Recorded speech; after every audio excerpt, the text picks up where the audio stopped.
We are a little over 1 week away from the next roster update here in MLB The Show 22, and it's quite possible we get a large market crash coming with the new Future Stars featured program and the massive Legends and Flashback collection coming out tomorrow on Friday. So I'm going to go through, I'm going to give y'all a handful of names I think have a good chance of dropping down in price. You can come in and pick some of these guys up at quick sell value. As we hop into this video real quick, if you want to get early access to videos just like these, our roster update videos, our market Mondays, anything that's going to impact the market, help you make stubs. If you go through, by the time you're watching the video, all the prices are super inflated, and you want to support me as a full-time content creator, allow me to continue doing what I'm doing, consider becoming a Stub Squad member here. You can find the join button right next to the subscribe button at the bottom of this video, as long as you're on a browser and not on mobile. If you go Stub Squad level 2 or higher, you'll get early access to videos like these, and all Stub Squad members get access to our exclusive Discord room where we're always talking roster updates, stub making,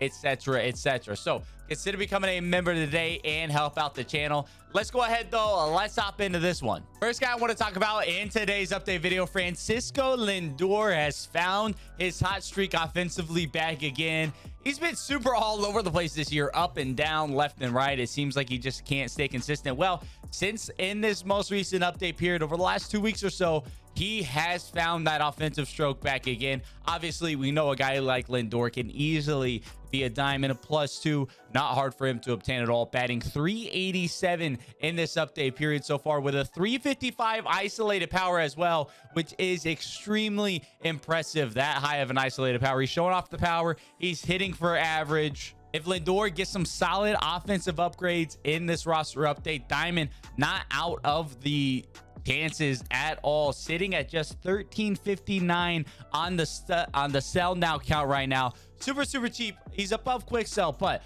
all things considered, really inexpensive. Now, only thing I'll say, again, as we mentioned, he's been back and forth, up and down, hot and cold all year. Maybe SDS wants to see a little bit more consistency out of a guy like Lindor before pumping him back up to being a diamond. He started as a gold, went to diamond, back down to gold. Snip, snap, snip, snap. Don't know if they want to continue to do that, so they may want to see a little bit more consistency from Lindor, but right now he's showing off that he's a diamond caliber player. Second guy we're looking at here is Joe Musgrove. Oh, one away Joe, as I like to call him. It seems like he's always one start away from getting that diamond before just collapsing in some way. 61 Ks per 9. He needs that Ks per 9 bump to get to diamond. That's all he needs, though. It's not that much. If he can strike out a decent amount of batters in this next start, had a solid amount of strikeouts in his first start of this roster update period, he is going to start again on Friday. So tomorrow, he'll be starting. Keep your eye on that stat line for Joe Musgrove. If he strikes out a decent amount of batters, if he's going over a 10 Ks per 9 rate during that game, and assuming he doesn't blow up and walk a ton of people, give up a ton of hits, Joe Musgrove +1, very possible. 1,800 subs right now, so 300 above quick sell value. Not too bad of a buy-in point by any stretch of the matter. Could this be the start that finally gets Joe to diamond? We'll have to see how he does tomorrow. Next guy we're looking at here, ALEK MANOAH. Very similar to Joe Musgrove, just needs that Ks per 9 bump. You can see how close he is. I mean, my man has a +2 hits per 9 and a +2 Ks per 9 that has him up to an 85. So he's like an 84.5 overall right now, maybe even more than that. So he needs that very slight Ks per 9 bump and a walks per 9 bump as well, possibly. Honestly, either or. He doesn't even need both. Did strike out 9 over 6 innings in his first start of this update period. Now, must say, 1,900 subs right now, not a bad buy-in price, but unfortunately, ALEK MANOAH pitches today. The day that I'm recording this video, ALEK MANOAH pitches, and it's becoming a common theme where if I mention somebody and they pitch on the same day, they get absolutely lit up. Happened to Logan Webb and Sandy Alcantara earlier in the year. Freddie Peralta, we mentioned him the same day he pitched. My man got hurt in that game. May not even come back this season. The Ance Armstrong same day pitching video curse is becoming pretty real. ALEK MANOAH hopefully will buck that trend for us. But I mean, hey, if you're a superstitious guy, maybe keep that in mind. But if MANOAH comes out, gets some strikeouts today, pitches well versus the White Sox, not a super easy matchup, but He pitches well versus White Sox, get some strikeouts, should be at a really good spot to get that +1 to go to 85 diamond. Next guy we're looking at here, Ryan Helsley. Probably not going to get that +2 this update. Did give up his first run of the season the other day, and he's walked a couple too many batters. I think 3 batters over 4 innings so far in this update period. So the walks hurting him a little bit. Now, he has still been striking guys out, so possibly get a Ks per 9 bump that gives him a +2. I think it's unlikely for this update, but he's a guy that I still love long term with how he's been pitching this year. He gets back to limiting the walk some. A diamond is certainly going to happen at some point in time for Ryan Helsley. 1,400 subs right now, so just 200 above quick sell at that 83. If he gets back down to quick sell value at 1,200 subs for an 83, I love that play long term, getting in, picking him up at that price. I think he has a lot of solid opportunity and potential there. I see him as a diamond at some point this season.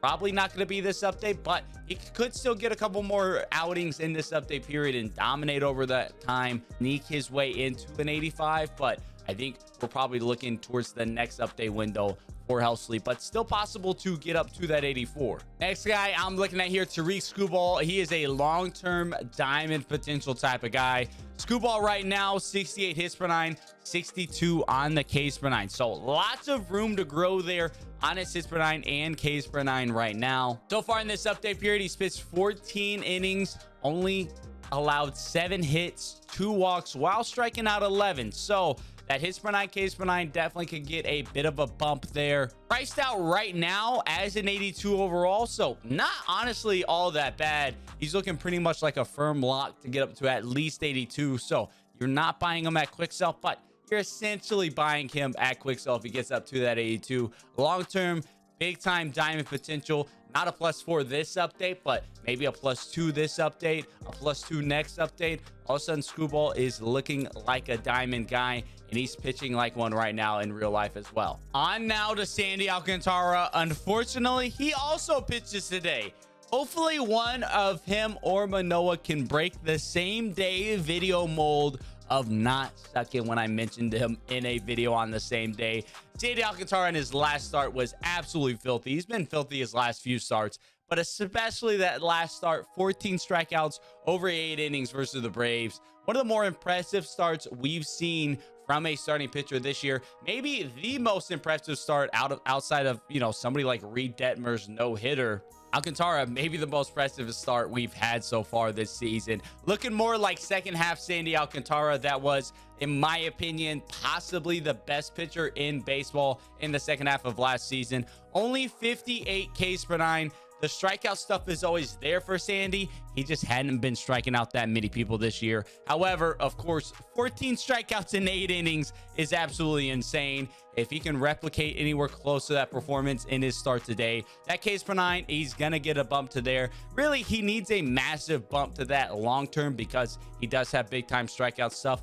Just hadn't been striking out that many people this year. If he can continue to strike out people how he has been, though, over his last few starts even, definitely a type of guy who I said out the gate this year, he was a dark horse NL Cy Young candidate for me. I think he has diamond potential. 79 right now, a long way to go, but a lot of room to grow on his Ks per 9 and his walks per 9. So if he can strike out more, limit the walks, we'll see how he does today on both of those. A little pricey at 952 right now, but priced out at an 82 overall. With a great start today, a +3 really isn't all that out of the equation at all. Definitely something that is very possible for a guy like Sandy with how dominant he's been his last few starts. We'll see how he does today. That's going to tell us a lot about what he's looking like for this next update. Next guy I'm talking about, last one of this video, super underrated name this year that I don't see many people talking about with how great he's been playing all over. Dansby Swanson of the Braves. He's kind of been hot and cold this year, but he is in the middle of a hot stretch.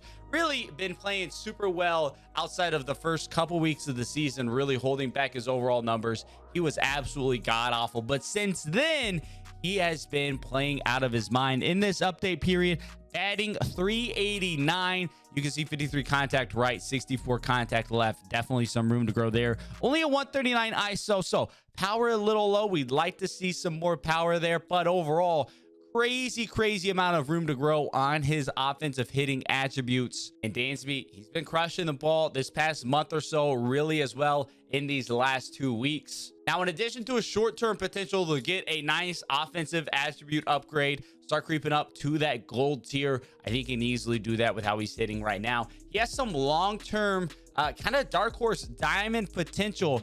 Just a 70 overall fielding, 54 arm, 85 accuracy, 71 reaction. Yet he's been one of the best defensive shortstops in the league so far. So whenever SDS comes through and gives their fielding update, usually we get it around the All-Star break, one fielding update per year. When SDS comes through and does that fielding update, we could see Dansby Swanson get some pretty major fielding changes to his card that's going to give him a much higher overall floor. He's an 81, 82 at the time they do the fielding update.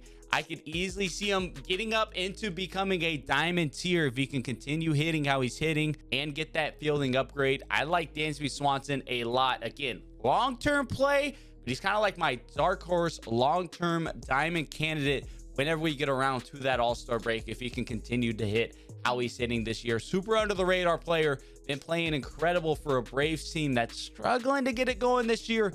Dansby's been a bit of a bright spot for them. So that is all I have for today's video. Those are the 7 names that are on top of my radar as guys that are investable. There's some other names out there, some other guys that definitely are going to be getting some upgrades, but that's a little too pricey for me. A guy like Ty France, players of that nature, already very expensive, so not really investable in my mind. Again, this is looking at guys who we can go through and invest in. As always, let me know who y'all think is getting upgraded down in the comment section below. As always, if y'all enjoyed this video, definitely be sure to leave a like and subscribe. Until next time, I'll catch y'all around.